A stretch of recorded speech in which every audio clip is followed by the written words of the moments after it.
What would you have done in this situation?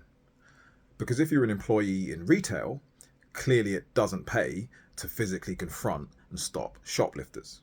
Because if you do, you're going to be dismissed like this guy. Or this guy who intervened during an abusive altercation with a prolific shoplifter trying to leave the store. Now, I understand the public sentiment. There's outrage, there's a sense of injustice. It seems like it's a free-for-all with thieves in this country. And as a society, we are fond of have-a-go heroes. But if we're thinking legally, we have to consider this from the perspective of the employer. Because once a physical altercation takes place, you've lost control. And literally anything can happen, including serious injury or death to anyone involved.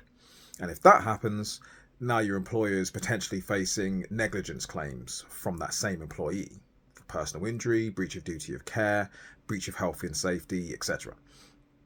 And if they're catastrophically injured, the employer could be potentially liable for millions of pounds.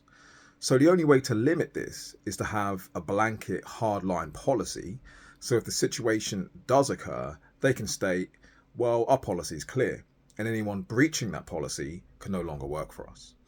And don't forget that the same thief may even want the confrontation, because they can also make spurious public liability claims, and in theory, they could financially benefit from their own crime, especially if the staff use excessive or unlawful force, because the employer is vicariously liable for the actions of the employee.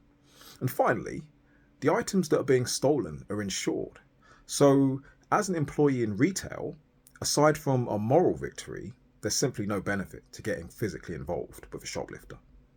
And if you need any advice on this or any employment matter, send me a message on here or through our website, codelegal.co.uk.